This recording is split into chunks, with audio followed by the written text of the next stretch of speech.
Rabotai, shalom aleichem. Shalom Rav.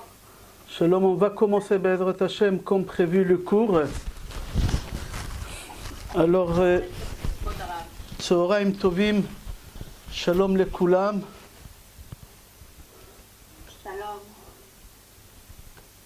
Alors là, il est 13h et on va commencer comme prévu Be'ezrat Hashem le cours sur la paracha, toujours parachat Matot Maseh, les deux parachiotes qui y sont attachés. Et comme on a dit dans les autres cours, que la paracha de cette semaine, les deux parachiotes qu'on lit cette semaine, c'est la deuxième parmi les trois parachiotes des malheurs, on les appelle, parce que dans les trois haftarot qu'on a lu Shabbat dernier, et qu'on va lire ce Shabbat, et qu'on va lire Shabbat prochain, là-bas les prophètes ils nous préviennent sur les trois malheurs qui vont venir sur le peuple d'Israël, la destruction des Beth Amikdash. Ça s'appelle Tlata de Pura. Nota, on a expliqué déjà. Dans la paracha qu'on va lire Be'ezrat Hashem cette semaine, on va développer un des sujets qu'il y a dans la paracha, qui est un sujet très très intéressant et qu'on ne fait pas très attention. Et c'est quelque chose d'important, il faudra qu'on le sache. C'est quoi? Akadosh Baruch Hu ordonne à Moshe Rabbeinu dans la paracha, dans le chapitre 31, Pasuk 2, de venger aux Midianim ce qu'ils ont fait au Béné Israël. Alors je précise la parole de Hachem, Vaïdaber Hachem el Moshe, Akadosh Baruch Hu il a dit à Moshe, Nekom Nikmat Israël, venge la vengeance d'Israël. Avec qui? Avec les Midianim. Ve'achar, et tout de suite à la fin de la guerre, quelques heures après la guerre, Te'asef el Amecha, tu vas mourir. Alors Akadosh Baruch Hu demande à Moshe Rabbeinu de faire la dernière chose dans sa vie, c'est de venger la vengeance d'Israël. Je précise bien, Hachem il dit, tu venges la vengeance d'Israël avec les Midianim. Et tout de suite après, quelques heures après cette guerre des Midianim, tu vas mourir. Pourquoi venger? Parce qu'on a lu dans les parachiotes d'avant, déjà on a commencé par Balak, à la fin de Balak, et après dans Parachat Pinchas. On a lu là-bas que les Midianim, ils ont laissé leurs filles à y aller vers les béné Israël et leur faire un des plus grands péchés qu'il y a dans la Torah, c'est les incestes. Y aller avec une Goya, c'est un des plus grands péchés. Et là, les Midianim, déjà ça a commencé le chef, le Nassi, sa fille, Kazvi, son père il s'appelait Tsur. Tsur, le roi des Midian, il a envoyé sa fille en première. Elle avait 20 ans et il lui a dit va faire glisser les béné Israël. Et ils ont réussi à faire glisser les béné Israël. Là, avant que Moshe Rabbeinu y meure, Akadosh Baruch Hu ordonne à Moshe Rabbeinu d'aller venger la vengeance des béné Israël avec les Midianim. Pourquoi maintenant dans notre paracha? Pour la simple raison que notre paracha, c'est la dernière paracha de toute la Torah. On a dit qu'il y en a 4 livres qu'Akadosh Baruch Hu il a dicté à Moshe, et le 5e livre, Katvo Me'atzmo, il a écrit de lui-même. Alors Bereshit, Shmot, Vayikra, Bamidbar Hashem, il lui a dicté, là c'est fini. Matot Maseh, c'est la dernière paracha de toute la Torah. Sefer Dvarim, c'est Moshe Rabbeinu qui l'a écrit. Alors avant que Moshe meure, Akadosh Baruch Hu dit à Moshe Rabbeinu, venge la vengeance des béné Israël, et après quand tu as fini de venger la vengeance des béné Israël, Te'asef el Amecha, tu vas mourir. Le Rokeach, il pose la question, il dit, pourquoi la paracha des sermons et des vœux, ils sont collés côte à côte avec la guerre des Midian? Pourquoi la paracha des sermons elle est à côté des aller venger la vengeance des béné Israël vers Midian? S'ils sont côte à côte, les Nedarim, les Shvuot, avec la guerre, c'est-à-dire qu'il y a un lien. Alors le Rokeach il dit, c'est quoi le lien? Il répond, et il dit en général, quand quelqu'un il se trouve dans des problèmes, alors qu'est-ce qu'il fait? Il fait des serments, il fait des vœux. Alors c'est pour ça, là, béné Israël, ils sortent en guerre, et juste avant de sortir en guerre, ils vont faire des serments et des vœux. Alors Moshe Rabbeinu, il leur dit, tous les Ilchot Nedarim, c'est bien de faire avant, au moment qu'on a un problème, de faire des serments et faire des vœux. Mais c'est bien toujours de dire bli neder, parce qu'on ne peut pas savoir qu'est-ce qui va se passer. On a développé ça dans les autres cours, l'importance des nedarim. Alors le Rokeach il répond, il dit pourquoi c'est marqué nedarim et tout de suite la guerre avec Midian? Pourquoi? Pour te dire, c'est lui qui a des problèmes, qui doit y aller en guerre vers n'importe qui. La guerre, c'est pas vraiment la guerre, c'est des problèmes. Alors il fait des vœux. et il fait des serments. Alors on a dit les halachot collés, ça c'est la réponse des Rokeach. Rabbeinu Bechaye, il dit pour la simple raison qu'Akadosh Baruch Hu dit à Moshe Rabbeinu, Moshe, tu vas sortir en guerre maintenant contre les Midianim. Tu vas sortir en guerre contre les Midianim. Il faut que tu saches que tout de suite après tu meurs. Comme ça Hachem lui a dit, ah, tu vas me demander de te laisser rentrer en Eretz Israël, sache que je ne peux pas. Pourquoi? Pour la simple raison que j'ai fait un serment de ne pas te faire rentrer en Eretz Israël. Alors ne demande pas, ça ne sert à rien d'insister, tu vas mourir et tu vas être enterré à l'étranger, pas en Eretz Israël, ça ne sert à rien de demander. Ça c'est la réponse de Rabbeinu Bechaye. Alors on a donné Rokeach, Rabbeinu Bechaye, maintenant on va voir qu'est-ce qu'il dit le Yalkut Shimoni. Le Yalkut Shimoni dit, Vaidaber Hashem el Moshe, Vaidaber, daber lachon az. Akadosh Baruch Hu, il lui a parlé ferme. Hashem il était dur quand il a dit à Moshe, tu vas mourir. Pourquoi Hachem il lui a parlé comme ça durement? Hachem il a dit, écoute, va, sors en guerre contre Midian et tu vas mourir tout de suite après. Hachem il était ferme, comme ça c'est marqué dans Yalkut Shimoni. Yalkut Shimoni il répond, il dit tout simplement, parce qu'Akadosh Baruch Hu, il reproche à Moshe Rabbeinu cette guerre des Midian. C'est toi le fautif. Pourquoi c'est toi le fautif? Quand Zimri ben Salou, il est parti avec Kozvi Batsur, tu n'as pas branché. Qui il a branché? Il a fait des actes, il a tué, il a fait tout ce qu'il fallait faire. C'est Pinchas. C'était pas à Pinchas de faire cette chose-là, c'était à toi, mon cher Rabbeinu. Toi, mon cher Rabbeinu, quand tu avais le veau d'or, tu as fait des actions, tu as bougé, tu as pris le veau, tu l'as mixé, tu as donné à boire, tu as éliminé les 3000 personnes qui ont fait le veau d'or. Ici, dans la guerre des Midian, tu as laissé faire les autres personnes. Toi, tu n'as rien fait, mon cher Rabbeinu. Akadosh Baruch Hu, ça ne lui a pas plu. Et c'est pour ça qu'Akadosh Baruch Hu reproche à mon cher Rabbeinu cette guerre. Il lui dit, si tu aurais bougé là-bas, aujourd'hui, on n'aurait dû pas faire cette guerre. Parce qu'il faut comprendre que cette guerre-là, ce n'est pas n'importe quelle guerre. C'est une guerre, comme ça ils disent tous les commentateurs. Jamais dans l'histoire juive on l'a eu. Jusqu'à la dernière guerre, avant que le Mashiach vienne, ce sera la même guerre. C'est quoi la première guerre qu'on a eue dans l'histoire et c'est quoi la dernière guerre qu'on aura quelques minutes avant que le Mashiach vienne? Quand on parle de la guerre de Gog ou Magog, c'est quoi la guerre de Gog ou Magog? Ça sera exactement la même guerre que Midian, qu'il y a dans notre paracha. C'est pour ça aujourd'hui j'ai décidé de relever et développer avec vous cette guerre, parce que ce n'est pas n'importe quelle guerre. C'est une guerre qu'on va la revivre tout à l'heure, bientôt, Be'ezrat Hashem. Quand le Mashiach va venir, on aura cette guerre. Alors il faut comprendre ce qui s'est passé ici. Akadosh Baruch Hu dit à mon cher Rabbeinu, Akadosh Baruch Hu, pardon, si vous pouvez couper les micros, c'est gentil. Vous avez vos micros ouverts. Ok. Mon cher Rabbeinu dit à Akadosh Baruch Hu, d'accord, je vais faire la guerre et je vais prévenir les Béné Israël qu'il y a une guerre. Alors maintenant, regardez comment Moshe il prévient les Béné Israël. Tout à l'heure, j'ai souligné 2 fois, vous êtes rendu compte, Hachem il a dit à Moshe Rabbeinu d'aller faire la guerre pour venger Béné Israël. Pourquoi venger Béné Israël? Pourquoi venger Béné Israël? Venger pour Béné Israël. Pourquoi? Moshe Rabbeinu il dit au Béné Israël, on va sortir en guerre et on va venger la vengeance de Hachem. Hachem il lui a pas dit comme ça. Hachem il a dit à Moshe Rabbeinu, va en guerre et venge la vengeance de Béné Israël. Moshe Rabbeinu il va chez Béné Israël et il leur dit, Hachem il m'a dit qu'on va venger sa vengeance. Moshe Rabbeinu il est en train d'échanger des paroles de Akadosh Baruch Hu et il faut comprendre pourquoi. Alors on va donner une réponse qui elle va répondre sur une question que beaucoup de gens posent. Et on me l'a posé, je crois déjà au cours, il y a une dame ici, je ne dirai pas le nom, elle m'a posé déjà la question.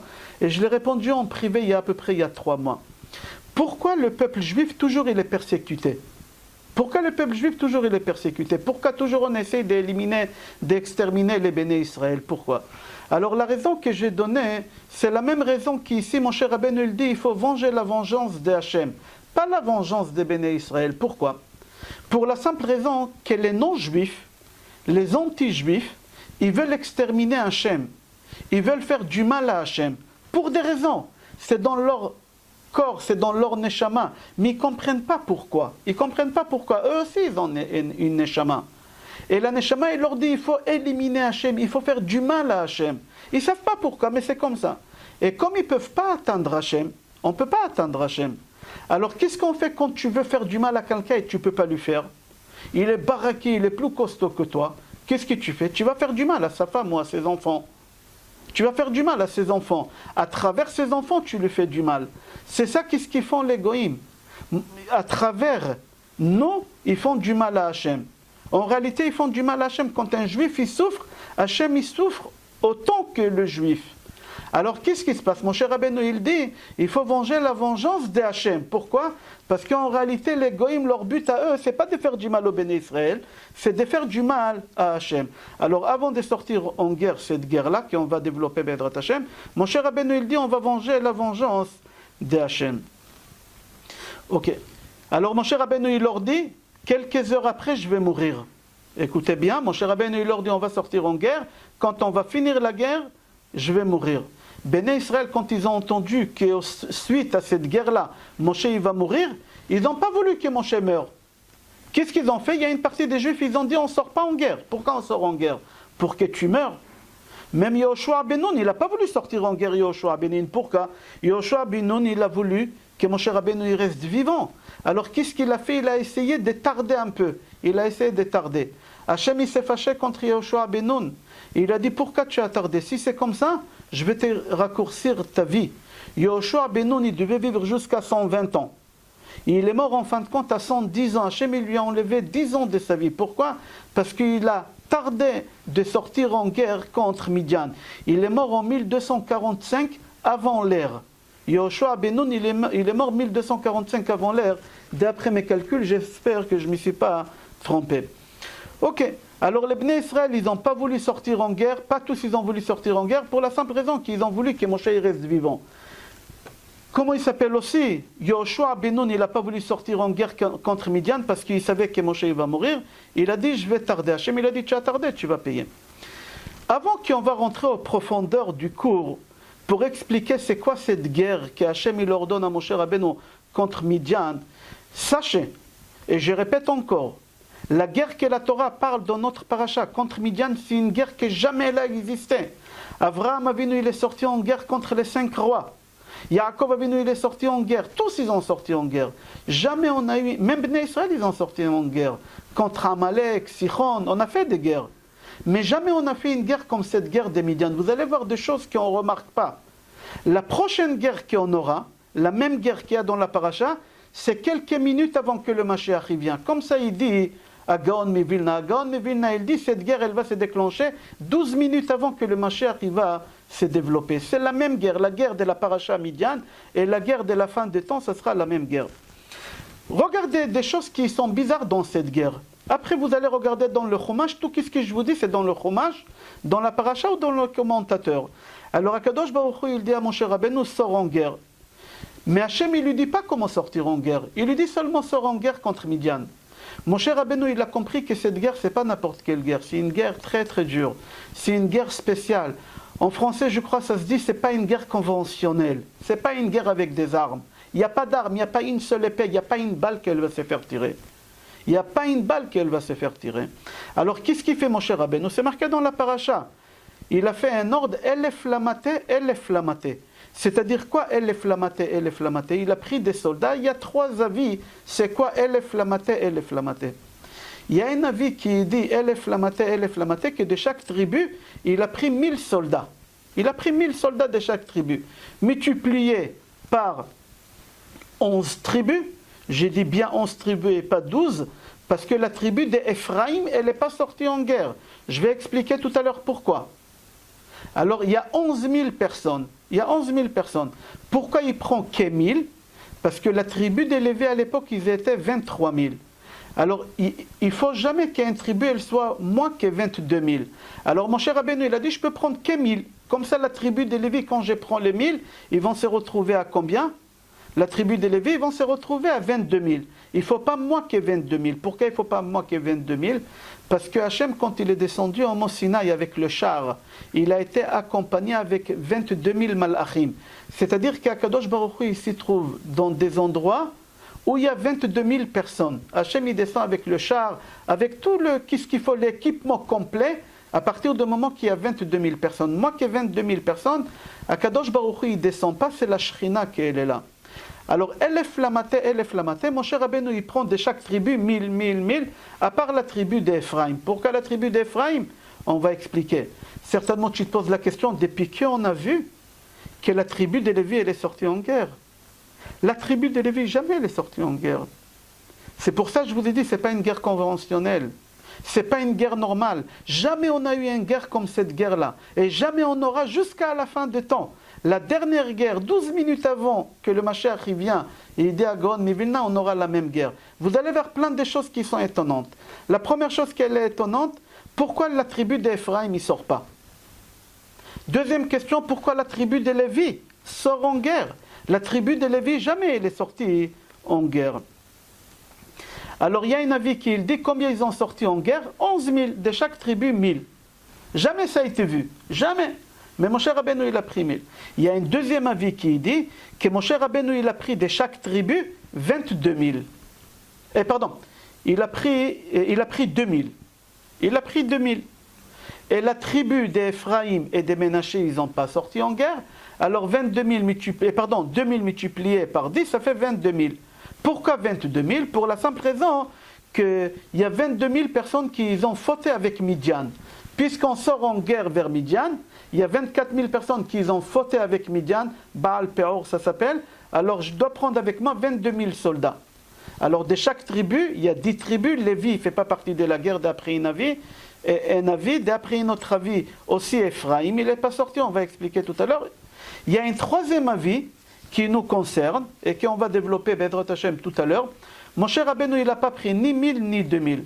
Moshe Rabbeinu il a pris avec lui de chaque tribu un soldat, et face à chaque soldat qu'il a pris un Rav qui va prier et étudier toute la journée pour ces soldats. Il y a un face à un. Il a pris un soldat face à lui, il a pris un Rav qui va rester au Mishkan à étudier la Torah et à prier pour ce soldat-là. Comme ça, la troisième avis qui dit. D'accord? Moshe Rabbeinu il a dit on ne peut pas sortir en guerre s'il n'y a pas face à un soldat qui va vers l'ennemi, il n'y a pas quelqu'un qui est assis et qui prie pour sa protection. Comme ça c'est marqué. Dans aucune guerre on a vu que Moshe Rabbeinu il a fait une chose pareille. Qu'est-ce qu'il vient de faire Moshe Rabbeinu avec cette guerre qu'il a pris 1000, ou il a pris 2000, ou qu'il a pris un face à l'autre? Jamais on a vu ça. Jamais on a vu une guerre des prières.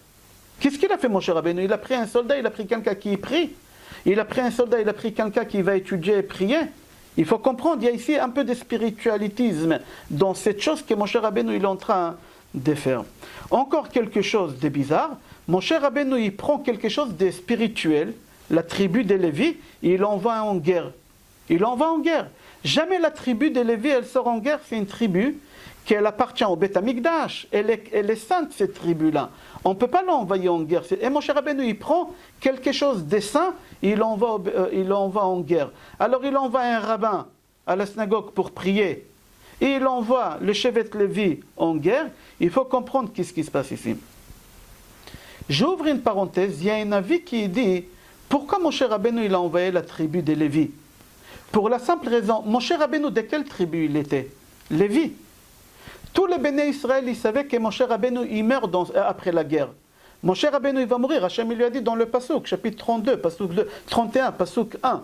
C'est marqué là-bas, qu'Akadosh Baruch Hu lui dit, sors faire la guerre, et après tu vas mourir après la guerre. À la fin de la guerre, quelques heures après, tu meurs. Alors la tribu de Lévi, s'ils ne seraient pas sortis en guerre, qu'est-ce qu'ils auraient dit tous les Juifs? Ah oui, vous ne sortez pas en guerre parce que vous ne voulez pas que Moshe y meure. Vous voulez que votre frère, ou oncle, ou cousin, parce que Moshe Rabbeinu, il faisait de la tribu de Lévi. Ah, vous ne voulez pas qu'il meure, c'est pour ça que vous ne sortez pas en guerre. Pour que le peuple juif, il ne dit pas ça, la tribu de Lévi, ils ont sorti. La même raison pourquoi la tribu d'Ephraim, ils ont sorti en guerre. Parce que qui sort d'Ephraim? Yoshua ben Nun. Maintenant, Moshe Rabbeinu, il va mourir. Qui va remplacer sa place? Yoshua ben Nun. Alors, si la tribu d'Ephraim, elle sort en guerre, qu'est-ce qu'ils vont dire les béné Israël? Les autres, ils vont dire à Ephraim, ah, vous sortez en guerre, vite, vite, vite. Comme ça, Moshe Rabbeinu, il va mourir. Et qui va le remplacer? Qui va être le guide? Yoshua ben Nun, qui est de votre tribu. Alors, qu'est-ce qu'ils ont fait? La tribu d'Ephraim, elle n'est pas sortie en guerre. Pour qu'on ne dise pas, oui, vous êtes sortis en guerre, comme ça, Moshe, il meurt vite. La guerre, elle s'effate vite. Moshe Rabbeinu, il meurt vite. Et comme ça, vous avez quelqu'un de votre tribu qui devient guide. Alors Lévi, il n'est pas sorti pour la même raison. Qu'il dit pas qu'il est... Pardon, Lévi, il est sorti pour la même raison. Pour qu'ils ne disent pas, Lévi, s'il ne sort pas, tu n'es pas sorti pour que Moshe ne meure pas. Je referme la parenthèse et on continue. Rashi, ici dans la paracha, dit, il faut que tu saches que les soldats qu'ils ont choisis, que ce soit 1 ou que ce soit 2000 par tribu ou que ce soit 1000 par tribu, il faut que tu saches que ce n'était pas n'importe qui comme soldat. Tzadikim, Chachamim, Veyedoim. Dans toutes les guerres, on a pris des tzadikim. Mais Chachamim, Veyedoim, encore 2 niveaux plus élevés que les tzadikim, jamais ça a été vu. Il faut comprendre pourquoi Moshe Rabbeinu il envoie des rabbins face à un soldat. Pourquoi Moshe Rabbeinu il prend la tribu des Lévi, la tribu la plus sainte. Pourquoi? Pourquoi Moshe Rabbeinu il prend pas que des tzadikim, Chachamim, Unvonim, Veyodim. Regarde Rashi, qu'est-ce qu'il dit sur ces gens-là. Il a pris presque des prophètes, il a pris avec lui. Il faut comprendre, jamais on a fait une guerre comme ça. Toutes les guerres qu'on a fait, Moshe Rabbeinu il est sorti contre Amalek, ou n'importe quelle guerre. C'est marqué là-bas qu'il ne faut pas sortir des gens qui ils se sont mariés, ils n'ont pas rendu joyeuses leurs femmes, ils ont construit une maison mais ils n'ont pas fait des barreaux. D'accord, c'est des tzadikim. Mais Chachamim, Veyedoim, ça jamais ça a été vu. C'est quoi cette guerre-là? J'aimerais savoir. Est-ce que tu vas faire une guerre des psychologiques? Est-ce que tu vas faire une guerre des questions-réponses? Ou aussi une guerre avec des armes? C'est la mort ici.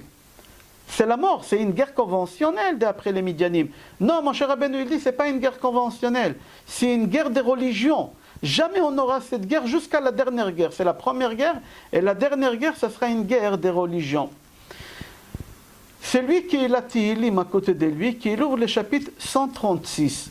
Le chapitre 136 des Tihilim, on appelle ça Hallel Agadol. Tout le Hallel qu'on fait à Rosh Chodesh, et qui ont fait pendant les fêtes, ça s'appelle le Hallel Mitzri, le Hallel égyptien. Et le Hallel qui on dit Shabbat, tous les Shabbatot on le dit, c'est le Tihilim 136, c'est Hallel, c'est bien de le faire tous les jours. Tu fais un Hallel, tu fais des louanges à Hachem. Regarde ce qui est marqué là-bas. C'est marqué là-bas dans le chapitre 136. C'est marqué là-bas Ki Olam Chazdo, Ki Olam Chazdo. Il y en a 26 Ki Olam Chazdo. Parmi les 26, c'est marqué les Makem Melachim Gedolim. Hachem il a frappé des gros rois. Ki Olam Chazdo. Après c'est marqué Vayaharog Melachim Adirim. Il a tué, Akadosh Baruch Hu, il a tué des rois très puissants. Qui c'est cela? Les Sichon Olog Melech Habashan, Ki Olam Chazdo. C'est pas marqué les Sichon ou l'Og ou le Midian. C'est marqué le Sichon ou l'Og. Midian, il n'est pas dans le Hallel. Parce que le Midian, ce n'était pas une guerre. Midian, ce n'était pas une guerre conventionnelle. C'était une guerre des religions. C'était une guerre des spiritualitismes. C'est ça qui s'est passé là-bas. C'est pour ça que vous n'allez pas trouver Midian dans le Hallel Agadol. Dans le chapitre 136, vous allez trouver là-bas toutes les guerres qu'on a eues. Toutes les guerres que Béné Israël ils ont fait, il y a dedans. Amalek, Sichon, Og, tout ce qu'il a Olam Chazdo. Mais Midian, c'est une guerre. Il y a presque 70 psukim dans la paracha qu'elle parle de cette guerre-là. Vous allez voir qu'est-ce qu'on déduit de cette guerre-là, des halachot qu'aujourd'hui on le fait. Alors il faut comprendre pourquoi cette guerre, elle ne rentre pas dans le Hallel. Pourquoi on ne dit pas merci Hachem que tu nous as fait gagner cette guerre? Ça veut dire quoi? Que ce n'était pas une guerre. Alors si ce n'était pas une guerre, alors c'était quoi? C'était quoi? Il faut savoir aussi que Moshe Rabbeinu, il n'est pas sorti en guerre. Moshe Rabbeinu, il a pris de chaque tribu. Si la tribu de Lévi, elle est sortie, Moshe Rabbeinu, il n'est pas sorti en guerre contre Midian. Pour la simple raison, par reconnaissance. Moshe Rabbeinu, il avait la nationalité des Midian. Il a grandi à Midian. Il a épousé une fille des Midian. Tous ses belles-sœurs, c'était des Midian. Son beau-père, c'était des Midian. Alors, Moshe Rabbeinu, par reconnaissance à Midian, il n'est pas sorti en guerre. Mais par contre, Pinchas, il est sorti en guerre. Pinchas. Alors, la Gemara, elle pose la question, elle dit, pourquoi Moshe Rabbeinu, il a envoyé Pinchas? Et il n'a pas envoyé son père. Son père, il est plus que Pinchas. El-Hazar, il est beaucoup plus important que Pinchas. Pourquoi Moshe Rabbeinu, il a envoyé Pinchas et il n'a pas envoyé son père El-Hazar? La Gemara, elle répond tout simplement parce que Pinchas, il a commencé de détruire Midian. Quand est-ce? En tuant Kozvi, Batsur, Nassi, Midian. Quand il a tué la fille du roi des Midian, c'est-à-dire qu'il a commencé. Puisqu'il a commencé la guerre, alors continue, toi. C'est pour ça qu'il lui a dit. Mis à part ça, que Pinchas il a un compte à régler avec Midian depuis à peu près 230 ans. 230 ans, il s'est passé quelque chose. Son arrière-arrière-grand-père, c'était Yosef Hatzadik. Yosef Hatzadik, il a été kidnappé par ses frères. Il a été jeté dans le trou. Ils l'ont retiré du trou, ils l'ont vendu à qui? À Ishmaélim. Ishmaélim, ils l'ont vendu aux Socharim, aux hommes qui faisaient des affaires. Et les hommes qui faisaient des affaires, ils l'ont vendu aux Midianim. Et Midianim, ils ont tout fait pour ne pas vendre Yosef à personne, qu'aux Égyptiens. Je précise bien. Les Midianim, ils ont dit, mon cher Rabbeinu, on ne te vend à personne, même si on nous paye $1 million, on ne te vend pas. Toi, c'est qu'aux Égyptiens, on te ramène. On te laisse entre les mains des Égyptiens. Alors Pinchas, il a dit, ben si c'est comme ça, vous avez fait à mon arrière-grand-père Yosef, moi j'ai un compte à régler avec vous. Et moi je sortirai en guerre contre vous pour vous venger. Venger, qu'est-ce que vous avez fait à mon arrière-arrière-grand-père Yosef, que vous lui avez donné aucune chance, vous l'avez vendu aux Égyptiens, et vous ne l'avez pas vendu à une autre nation. Comme ça c'est marqué. Encore c'est marqué que mon cher Rabbeinu, il envoie en guerre, à part 1000 soldats, ou un soldat, un rabbin, où il envoie Pinchas, et où il envoie la tribu des Lévis. Mon cher Rabbeinu, il envoie dans cette guerre des choses qui ne sont pas compréhensibles. C'est marqué dans la paracha, ce n'est pas des commentateurs.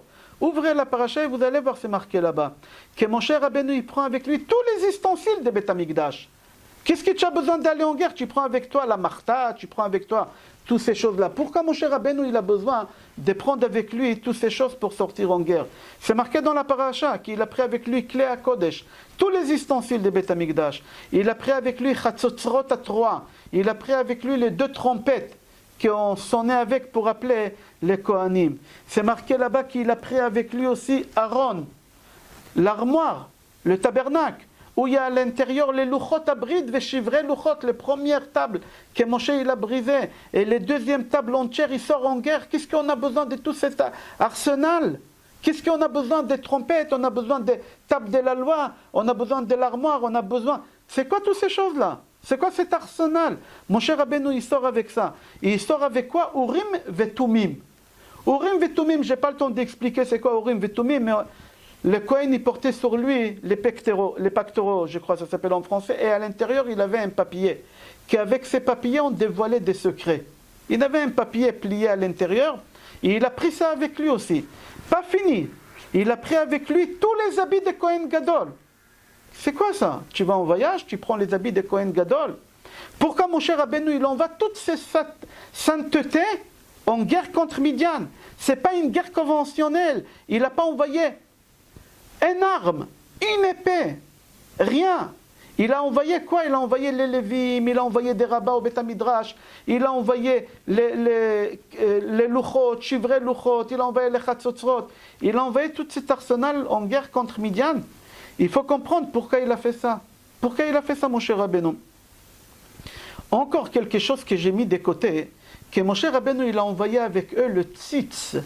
J'ai cherché comment ça s'appelle tzitz sur Wikipédia. Ils expliquent en anglais, toutes les langues en français, on est très pauvre nous en français.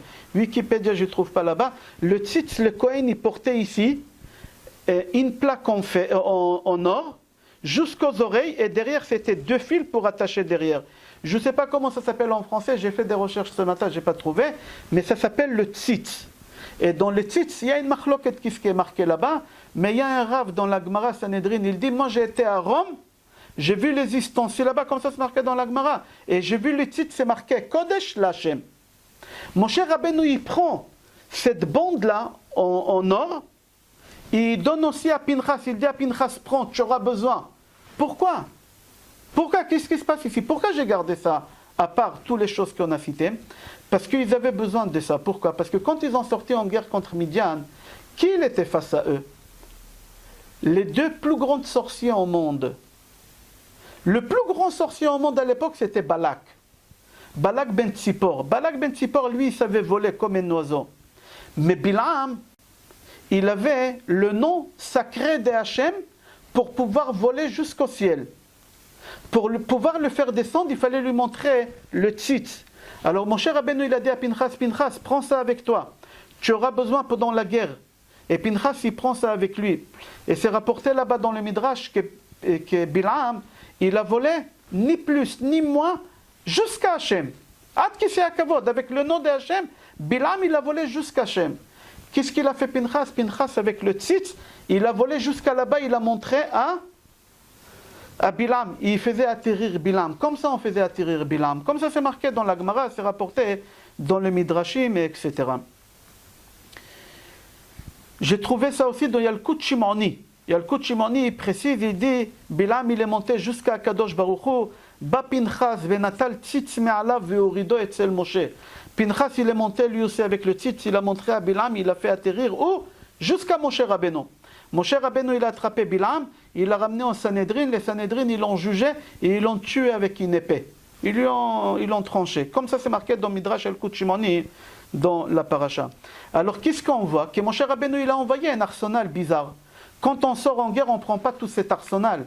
On ne prend pas les chatzotzrot, on ne prend pas les luchot et shivrei luchot, on ne prend pas les habits des Kohen, on ne prend pas tout. Qu'est-ce qu'il a pris? Le tzitz, c'est quoi ça? Il a envoyé contre chaque soldat un rabbin à la synagogue pour prier. Pourquoi il a besoin de ça? Ce n'est pas une guerre conventionnelle? Non, ce n'est pas une guerre conventionnelle. Alors qu'est-ce qui s'est passé? Encore quelque chose de bizarre dans cette guerre-là. Il y a à peu près entre 40 et 50 psukim qui ont déduit de cette guerre comment on doit cachériser la vaisselle. Vous savez, quand on achète la vaisselle, on doit le ramener au mikvé. Ça ne se cachérise pas. Le mikvé ne cachérise pas la vaisselle. Sachez, il y a des gens qui ont des vaisselles non cachères et croient que s'ils le mettent au mikvé, alors ça devient cachère. Non, dans la paracha c'est marqué. Si tu as des ustensiles pas cachères, pour les cachériser. Tout ce que tu as utilisé avec des liquides et tu fais agala dans de l'eau bouillante, tout ce que tu as utilisé avec du feu, ma baesh baesh, comme ça c'est marqué dans la paracha. C'est mideoraita, c'est pas miderabanan. Mis à part ça, c'est marqué dans la paracha qu'il faut ramener les ustensiles au mikvé. Les gens ils croient que la mitzvah de tremper les ustensiles au mikvé c'est miderabanan. C'est pas tous les ustensiles ils sont miderabanan. Une partie ils sont miderabanan. Une partie mideoraita de la Torah, où c'est marqué dans notre paracha. Dans la paracha, on déduit des halachot qu'on les fait aujourd'hui. Comment tu cachérises? Comment tu fais agala? Comment tu fais liboun? Comment tu trompes au mikvé? On a appris tout ça dans la guerre des Midian. Pourquoi autant de sainteté? Jusqu'à aujourd'hui, ça nous accompagne. Et cette guerre, elle nous accompagne et elle va nous accompagner jusqu'à la dernière guerre. Jusqu'à 12 minutes et demie avant que le Mashiach vienne, on va refaire la même guerre. Une guerre non conventionnelle. Une guerre religieuse. Comme ça, ils disent les commentateurs. Ok. Alors on va, Rabotai, tout ce qu'on a fait jusqu'à maintenant, c'était qu'un avenant. Le cours, il commence maintenant. On a fait 30 minutes à peu près de cours. Le cours, il commence maintenant. Alors, Be'ezrat Hashem, on va faire étape par étape. Et on va essayer de comprendre et on va essayer de lier tout ce qu'on vient de dire avec le mois de Av. Parce que le mois de Av, il commence à partir de la semaine prochaine. Au milieu de la semaine prochaine, c'est Rosh Chodesh Av. Et on va rentrer dans les 9 jours de Tisha B'Av, qui est le 9e jour de Tisha B'Av. Le Beth Amikdash, il a été détruit. Et c'est marqué dans notre paracha, toutes ces choses-là. C'est marqué dans la guerre des Midian. C'est marqué, pas dans secret, c'est marqué, mais on ne fait pas attention. Venez, on va voir. Il faut savoir que toutes les guerres que les Juifs ils ont fait, que les Béné Israël ils ont fait à l'époque dans le désert, le peuple juif il a tout le temps prié. Tout le temps prié. Même Moshe Rabbeinu, c'est marqué, Moshe Rabbeinu il a levé les mains, Chour et Aaron ils ont levé la main. Ok, on voit toujours qu'ils ont prié quand ils ont fait la guerre contre n'importe qui. Il y a une seule guerre que Béné Israël ils n'ont pas prié. Et ils ont raison pourquoi ils n'ont pas prié. C'est la guerre contre Balak et Bilam.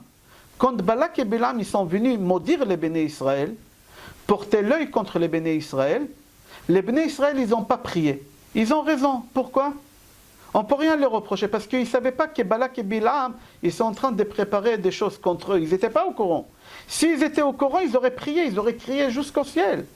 Parce qu'il faut savoir que c'était des démons. Bilam et Balak, c'était des démons, c'était une catastrophe. Ils ont tout fait pour éliminer le peuple juif, Balak et Bilam, mais ils n'ont pas réussi. Pourquoi? Parce qu'Akadosh Baruch Hu, il ne s'est pas mis en colère. Je répète, Rabotai, tous les guerres, les Bnei Israël, ils ont prié. Tous les guerres, ils ont prié. Mis à part la guerre de Balak et Bilam, j'ai expliqué pourquoi. Le Ramchal, Rabbi Moshe Chaim Lutzato, il dit quelque chose sur un pasuk qui c'est marqué dans Kohelet. Suivez-moi, on va commencer. C'est marqué Zé le'umad zé asa Elohim. Zé, celui-là, la sainteté, le peuple juif, face à cette impureté, les nations, ils ont les mêmes forces équivalentes. Lui, il est dans la pureté, lui, il est dans l'impureté. Toujours, quand on a quelque chose de puissant dans la pureté, Akadosh Baruch Hu, il est obligé de donner la même puissance chez les non-juifs, mais dans l'impureté. Depuis la création du monde, c'était comme ça, tout le temps. C'est marqué dans Kohelet, je n'ai pas rapporté les références, mais dans Kohelet, c'est marqué « Zele omad ze'asa Elokim ». Zele omad ze'asa Elokim. Que la force de l'impureté, il dit le Ramchal, et tous les commentateurs, que la force de la pureté, elle est équivalente à la force de l'impureté. Il dit comme ça le Ramchal, Avraham Avinu, c'était la force de la pureté. Il a converti des centaines de millions de personnes. Il a converti, il a fait que convertir. Avraham Avinu, c'est le symbole de la sainteté. Face à lui, il avait quelqu'un qui était équivalent que lui, c'était Nimrod. Nimrod, il avait la même force qu'Avraham Avinu, mais dans l'impureté. Nimrod, pourquoi il s'appelle Nimrod? La chaîne Mered. Mered, c'est quelqu'un qui est sorti contre Hachem. Contre Hachem. Avraham Avinu, il a ramené des gens vers Hachem, et lui, Nimrod, il a éloigné des gens de Hachem. Ils avaient la même puissance de la spiritualité. Avraham, c'était dans la sainteté, et l'autre, c'était dans l'impureté. Il faut savoir que le jour que Nimrod, il est mort, Avraham Avinu, il est mort. Pourquoi? Hachem, il a dit toujours, il faut que ça soit égal. S'il y a un des deux qui meurt, il faut que l'autre meure le jour même. Alors le jour qu'Esav, c'est Esav qui l'a tué, Nimrod.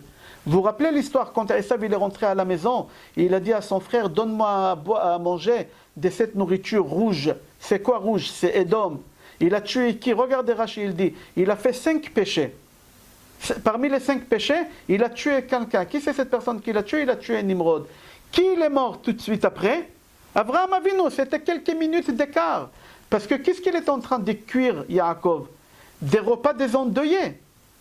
Alors tu vas le jour que Nimrod il est mort, le même jour, Avraham Avinu il meurt. Pourquoi? Parce qu'Hachem il a mis une règle dans le monde, que l'impureté et la pureté ils doivent être égales. Il meurt, qui il vient à nouveau? Alors il dit comme ça, tout de suite il y a deux forces qui viennent, des côtés de la pureté et des côtés de l'impureté. Des côtés de l'impureté, c'est Esav. Il a pris toute la puissance de Nimrod, on le tue, il a pris toute la puissance de Nimrod. Et face à lui, qui vient? Yaakov Avinu, qui a pris toute la puissance de son grand-père Avraham Avinu. Il faut remarquer, le jour que Yaakov s'est fait enterrer, le même jour, aussi Esav s'est fait enterrer. C'est leur mère Rivka, elle a su ça par prophétie, elle a dit Lama Ashakel Gam Shenechem Yom Echad. Je vais vous perdre, vous les deux, le même jour. Vous allez mourir le même jour, vous deux. Pourquoi les deux le même jour? Parce que c'est la même puissance. Un dans la pureté, un dans l'impureté. Quand il y en a un qui part, obligé que l'autre part. Alors il faut savoir, après qui vient, je saute des générations, on n'a pas le temps. J'aimerais arriver à notre paracha. Qui vient? La puissance de la pureté, c'est Moshe Rabbeinu. Il faut quelqu'un qui est aussi puissant que lui dans l'impureté. C'est qui? C'est Bilam Arasha. Moshe Rabbeinu, tout ce qu'il pouvait faire par la pureté, Moshe Rabbeinu il est monté au ciel, Bilam il est monté au ciel. Tout ce qu'il a fait Moshe Rabbeinu, Bilam il a fait. Mais lui il a fait dans l'impureté et Moshe Rabbeinu il a fait dans la pureté. Qui va mourir dans cette guerre-là? Qui va mourir dans cette guerre-là? Bilam il va mourir. Alors si Bilam il meurt, il faut que Moshe meure.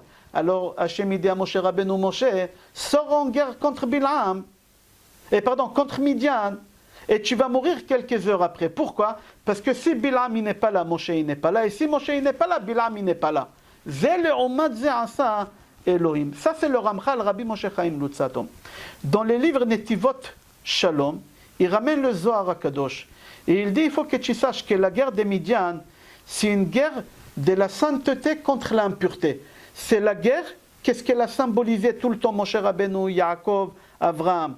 Contre qui? Contre qui ce qu'il a symbolisé? Bilam, Esav et Nimrod. Là, c'est cette guerre. C'est pour ça, le Zohar HaKadosh, il dit, c'est pas une guerre conventionnelle. On ne prend pas des armes. On prend tout ce qui est saint. Parce que c'est une guerre des religions, là. Là, c'est une guerre des religions. Comme ça, il dit, le Netivot Shalom, au nom des Zohar HaKadosh. Il dit, toute la force de l'impureté, ils se sont réunis pour que les bénis Israël ne rentrent pas en Eretz Israël.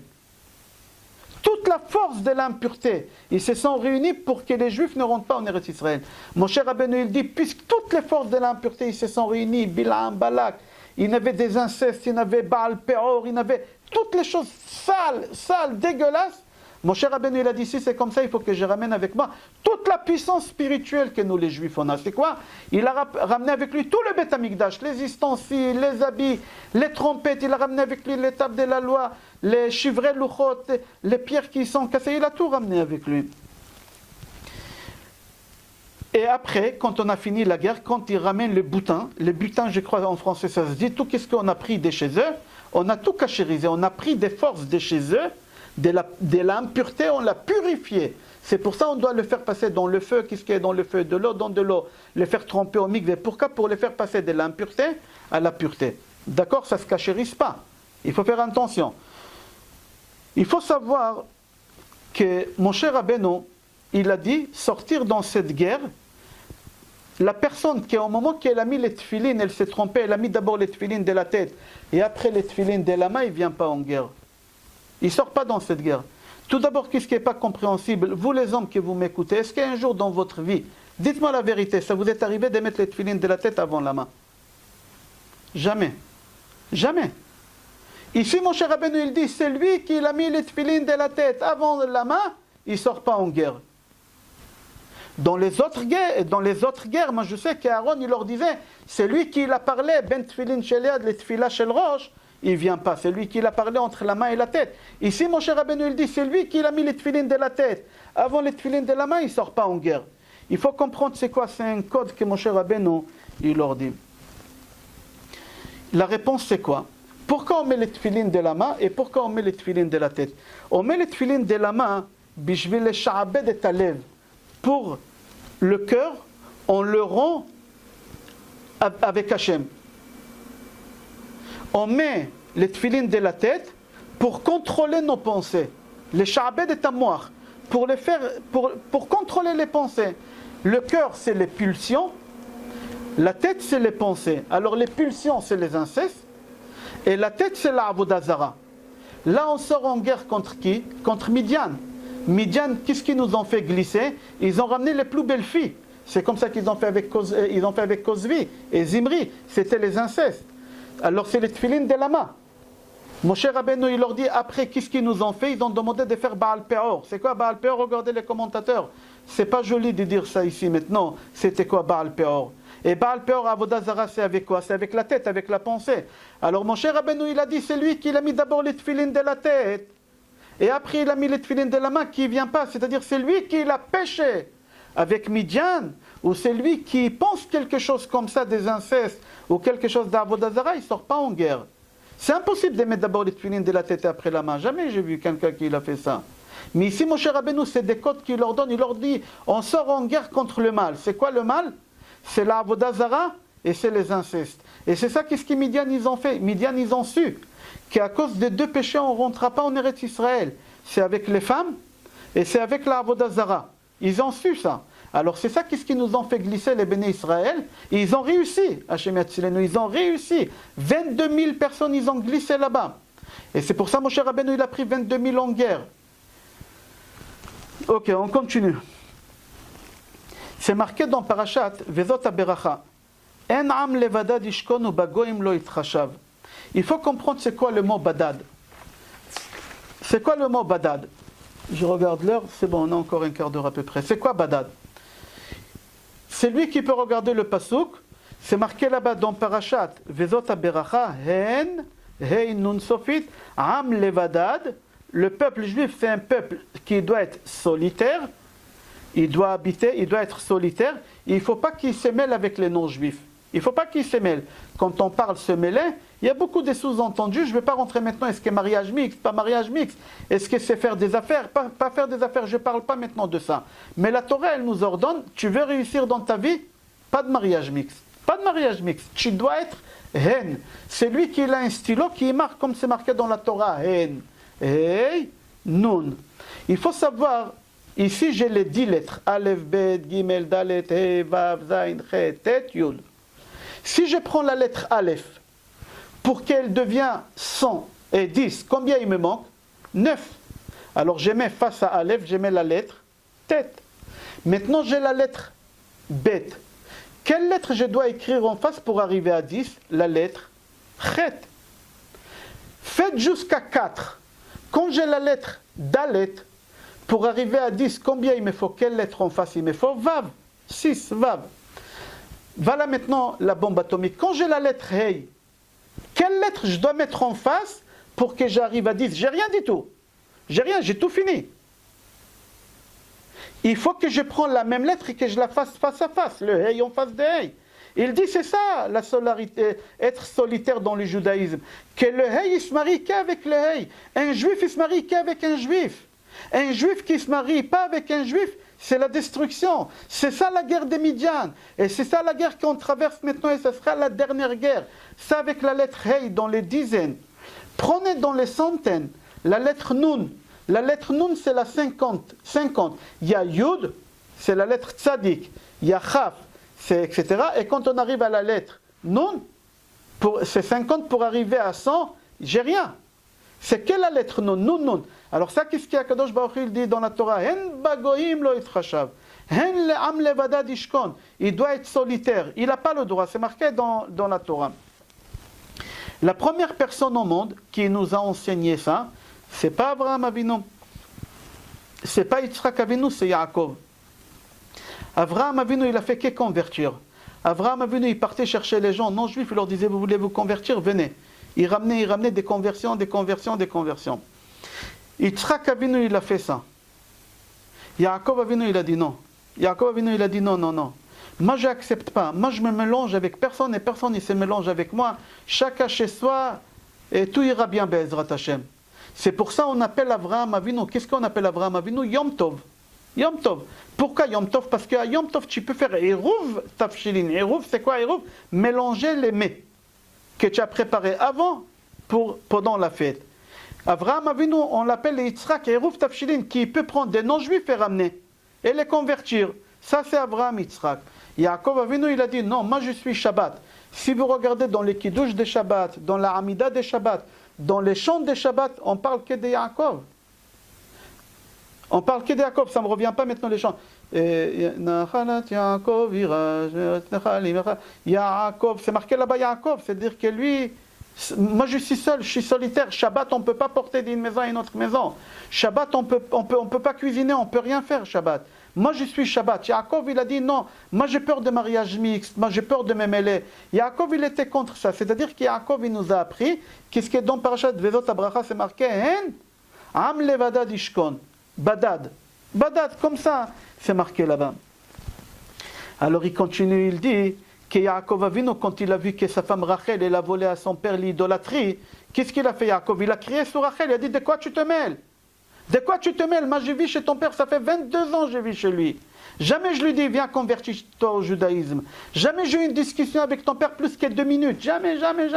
Ça ne m'intéresse pas d'avoir des conversations avec des gens comme ça ne m'intéresse pas. Pourquoi tu te mêles? C'est sa religion, c'est sa croyance. Laisse-lui qu'il continue. Il a crié à Rachel, pourquoi tu lui as pris les trafim? Pourquoi tu lui as pris l'idolâtrie? Yaakov, il a dit chacun sa religion. Personne il embête personne, personne il rentre dans la case des personnes. Lui il travaille l'idolâtrie qui continue, tu n'as pas allé. Il lui a crié Yaakov, il n'était pas d'accord avec cette chose-là. Rab Tzadok HaKohen Milublin dit, il faut que tu saches que quand Yaakov il s'est marié avec Rachel, Léa, Zilpa et Bia et Bilha, ils avaient la saleté. D'accord, Yaakov, il ne voulait pas se mêler, mais quand même, il a pris la fille de Lavan. Lavan, c'était, vous savez, c'était qui Lavan? Tout à l'heure, vous allez voir qu'est-ce qu'il dit à Gaon Mevina, c'était qui Lavan? C'était Bilham. Il s'est réincarné dans Bilham. Yaakov, il prend des femmes qui ne sont pas propres, qui, Rachel, Léa, Zilpa et Bilha, et il ramène le peuple juif avec. Alors, qu'est-ce qu'il dit Yaakov? Yaakov, il dit, c'est comme ça. Hein. Vous savez, en hébreu, ça s'appelle...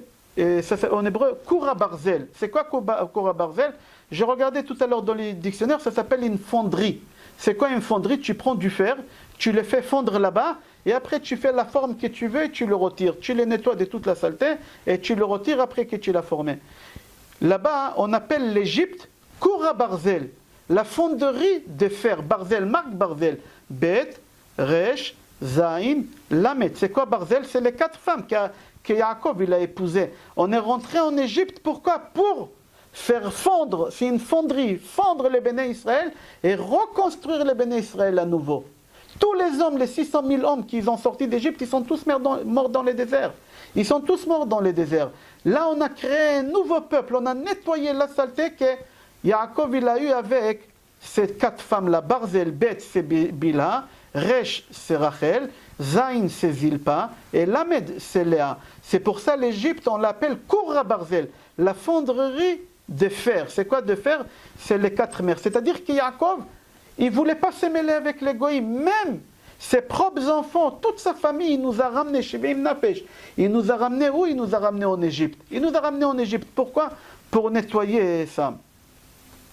Et c'est pour ça, il faut savoir que Bilam, que Lavan, il est revenu au monde, ici dans notre paracha, dans le corps de Bilam. S'il vous plaît, coupez le micro.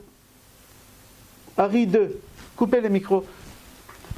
Ok, venez, on va aller plus loin, on ne va pas s'attarder à Botaï, on ne va pas s'attarder. Yaakov, quand il se sauve de son beau-père, Harry, s'il vous plaît, coupez. Oui, je vais. Yaakov Avinu, quand il se sauve de son beau-père de Lavan, quand Rachel elle a volé les Trafim, il faut savoir c'était quel jour, c'était quelle date. C'est important de savoir c'était à quelle date cette histoire-là. Quand est-ce qu'il a rattrapé? Quand est-ce qu'ils ont fait le monument? Parce que quand Yaakov il s'est sauvé, c'était une date. On a l'heure et la date et le jour. On a tout. 7 jours après, son beau-père il le rattrape. Pendant la nuit, la veille des 7e jour, Akadosh Baruch Hu dit à Lavan, tu ne lui touches pas. Le lendemain matin, Lavan il va voir son gendre, et ils font la paix, si on peut dire, et ils font un monument. Galed. Galed, ils font ensemble. Il faut comprendre, jusqu'à maintenant, on a dit qu'Yaakov ne voulait pas avoir affaire avec les non-juifs. Yaakov ne voulait pas avoir affaire avec des gens pareils comme Lavan. Là, pas seulement qu'il a affaire avec lui, en plus, il fait un monument. Yaakov, il a payé très très cher, on paye très très cher. Qu'est-ce qu'il a fait Yaakov? Regardez la date, qu'est-ce qui s'est passé. Tout à l'heure, on va ramener à Gaon Mevin, qu'est-ce qu'il dit. Ok. Yaakov, il monte un monument. Et dans les monuments qu'il monte, qu'est-ce qu'ils disent? Personne ne traverse ces monuments pour faire du mal à l'autre. Toi, Lavan, tu ne traverses pas ces monuments pour me faire du mal. Moi, Yaakov, je ne traverse pas ces monuments pour te faire du mal. On a dit que Lavan, il est rentré dans le corps de qui? Tu te rappelles? De Bilam. Bilam, qu'est-ce qu'il a fait? Il a pris l'ânesse, il s'est assis dessus pour y aller vers qui? Vers Yaakov, vers Béné Israël, pour les maudire. Mais toi, tu as dit que tu ne vas pas maudire, tu ne vas pas traverser les monuments. Qui l'a éclaté la jambe de Bilam? Qui? C'est marqué que l'ânesse, il lui a éclaté la jambe contre un mur. C'est quoi ces murs-là? C'est le monument. Toi, Bilam, c'est Lavan. On a fait un monument. Tu as dit que tu ne traverseras pas ces monuments. Tu n'as pas compris, je t'ai fait éclater la jambe. Il lui a fait éclater la jambe. Mais venez, on va voir ce qui s'est passé. Yaakov, parce qu'il a eu affaire avec, il a fait affaire avec son beau-père Lavan. Il ne fallait pas faire cette chose-là. Il y a 2 mots non juifs qui ont rentré dans la Torah. Et Yaakov, il a payé sur ça très cher. Il a payé, et on paye aujourd'hui sur ça très cher.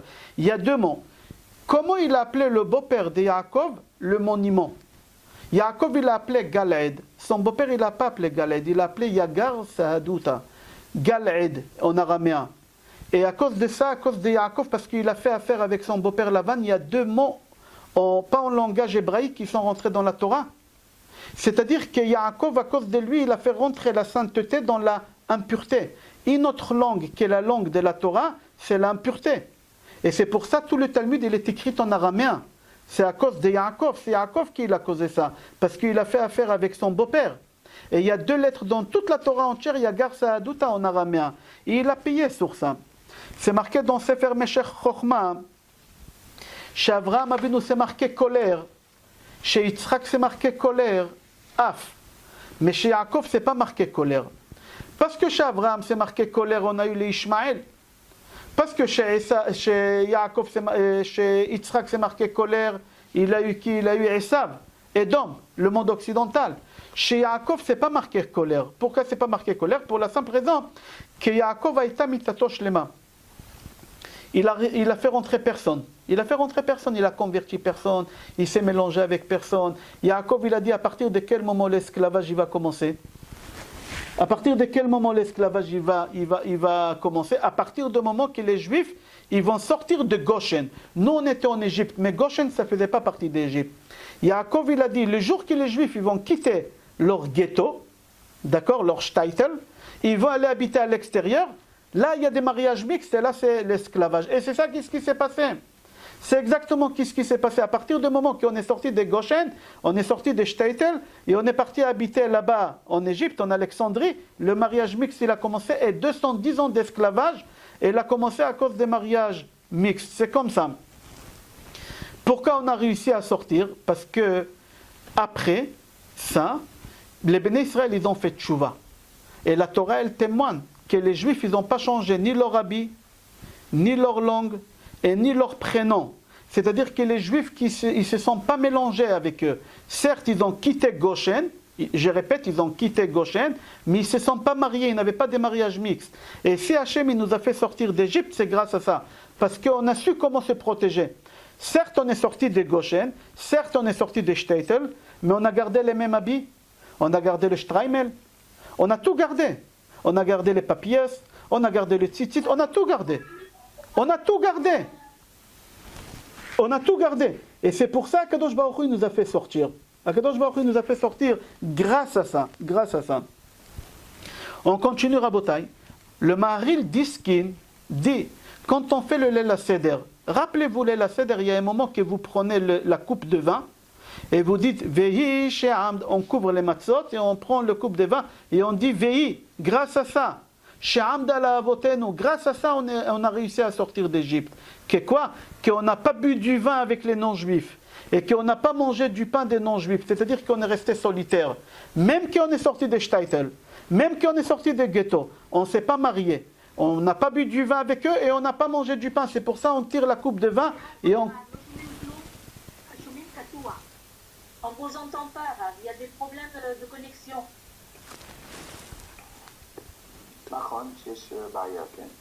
Ok, et là c'est bon? Vous m'entendez? C'est haché. Non, il y a... L'écran est devenu plus petit. Ok, je sais pas pourquoi. C'est bizarre. Parce que je suis relié direct, c'est pas par Wi-Fi. Je suis relié direct et il me dit que tout est ok ici. Ok, Rabotai, on va continuer. Il reste encore 5 minutes et je vous envoie le cours Be'ezrat Hashem sur YouTube. C'est trop haché. Pardon? C'est trop haché, Rav. Baruch Hashem. Je vous envoie par YouTube. Après, vous pouvez rentrer, je répète. Le son est mauvais, Rav, Pinto. On ne vous entend pas du tout. Ok, je continue le cours et je vous envoie le cours après par YouTube. Ok, d'accord. On continue Rabotai. C'est lui qui l'écoute, il écoute, sinon il y a la caméra, vous pouvez voir les cours après sur mon site. Tous les cours ils sont 2 heures après sur le site. www.coursravpinto.com. Vous pouvez trouver là-bas tous les cours Be'ezrat Hashem. Alors je continue Rabotai. Yaakov, quand il a traversé Nachal Yabok, Yaakov Avinu, quand il a traversé le Nachal Yabok, il s'est préparé à rencontrer son frère Esav. Et qu'est-ce qui s'est passé là-bas? C'est marqué que quand il a traversé le Nachal Yabok, il était seul. Vaïvater Yaakov levado. Yaakov, il était seul. Quand il était seul, qui vient vers lui? Qui vient vers lui? Un ange. Qui c'est cet ange? Qui c'est cet ange? C'est l'ange Sarosh el Esav, le Samech même.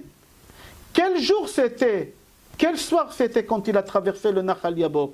Yaakov là-bas, il rencontre le lendemain, on va expliquer tout ça. Yaakov après, il rencontre là-bas qui? Son frère Esav. C'est marqué Vaïtrapkou, ils se sont enlacés. Comment c'est possible qu'ils se sont enlacés? C'est marqué, d'accord, j'ai entendu Rabotai, vous allez le voir après, c'est enregistré.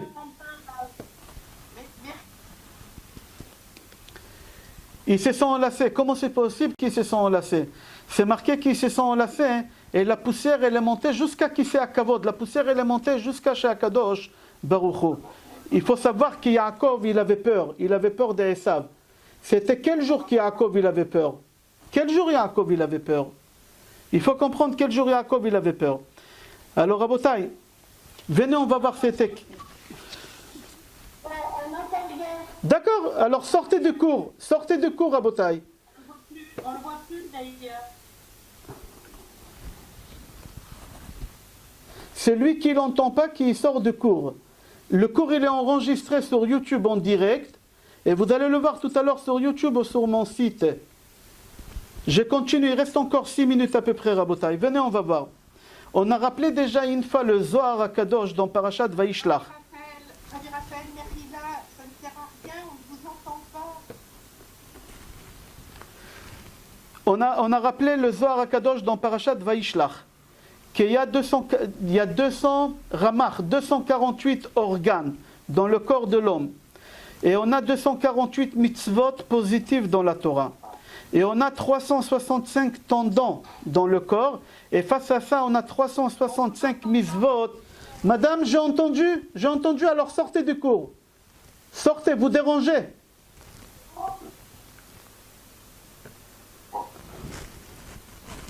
Et on a dit qu'il y a 365 mitzvot qui sont négatives.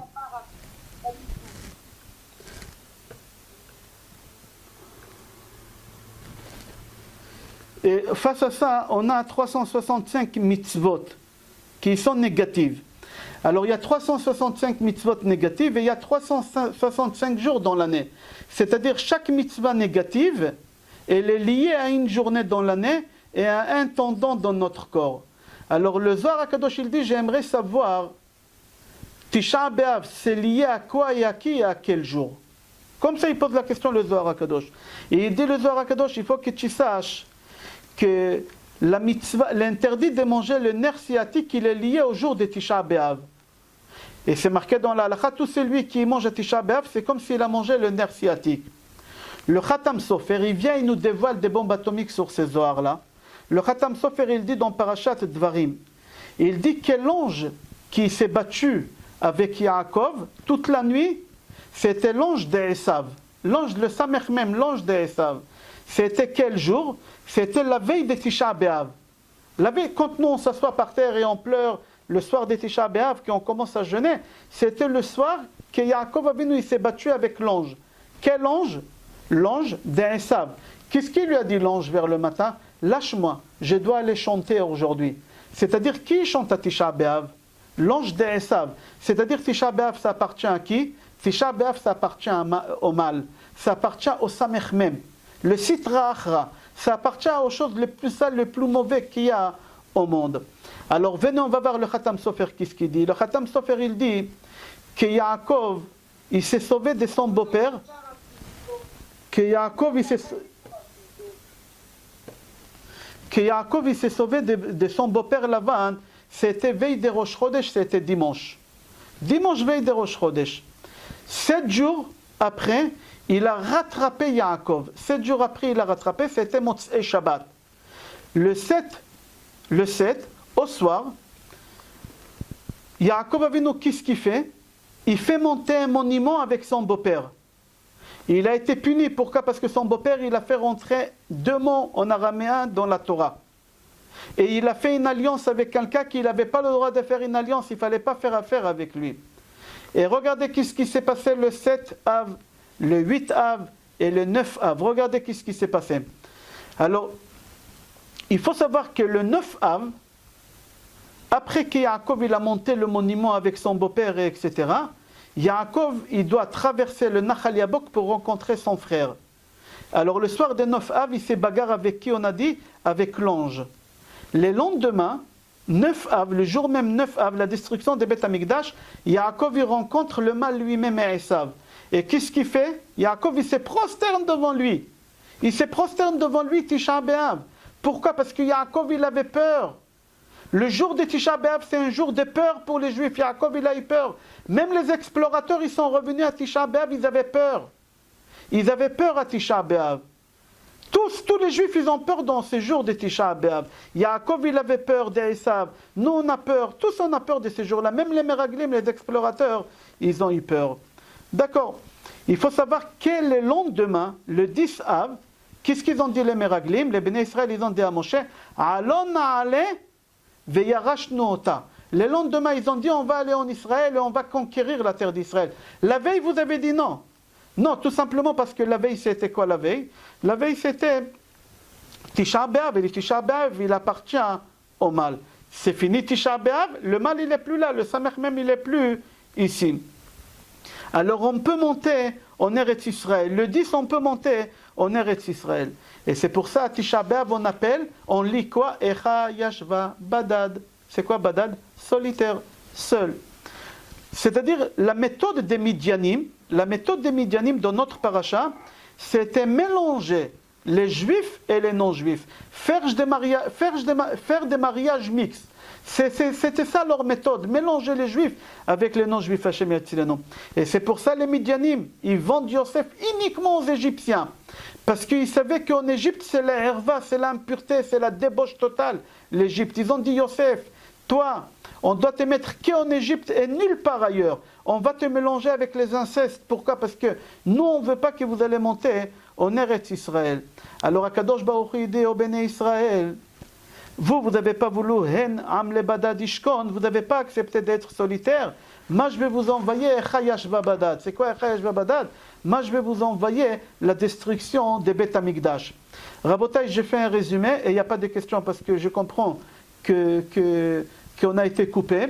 Mais c'est enregistré, on va envoyer le cours Be'ezrat Hashem après sur le site. Vous pouvez voir tous les cours, que ce soit les cours sur les parachiotes sur le site ou les cours que je donne tous les matins que vous recevez par WhatsApp sur www.coursravpinto.com. Rabotai, la guerre que Moshe Rabbeinu a fait avec Midian, qui est marquée dans notre paracha, ce n'était pas une guerre simple. C'était une guerre sainte, on appelle ça. C'était pas une guerre simple, c'était une guerre sainte. C'était pas une guerre conventionnelle. C'était une guerre sans armes. Il fallait ramener, dans cette guerre, il fallait ramener quoi? Il fallait ramener beaucoup de choses. Il fallait ramener les Chatzotzrot, il fallait ramener le Aaron. Dans le Aaron, il y avait le Luchot et Shibrei Luchot. Les habits des Kohen, il y avait que des choses saintes. Pourquoi? Parce qu'eux, ils ont ramené tout le mal. C'est-à-dire la guerre, le mal contre le bien, c'était la guerre tout le temps entre les juifs et les non-juifs.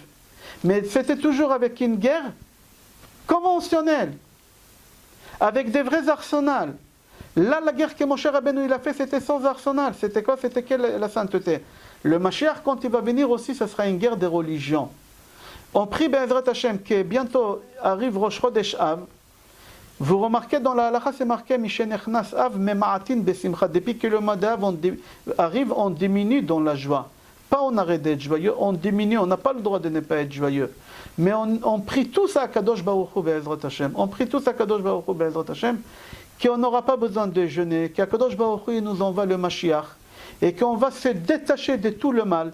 Parce que c'est lui qui se mélange avec ce mal-là, qui se marie avec ce mal-là, ce mariage mixte qui n'est pas caché, qui n'a pas de vraie conversion comme il faut, d'après la halakha, d'après comme il faut, mamage, vraiment une vraie conversion, il y a le mal qui est là. Et la guerre qu'on aura pendant les 12 minutes et demie, il dit à Gaon Mevina, ça ne sera pas une guerre conventionnelle, ça sera une guerre des religions, c'est savoir comment détacher le mal du bien. Comment se détacher?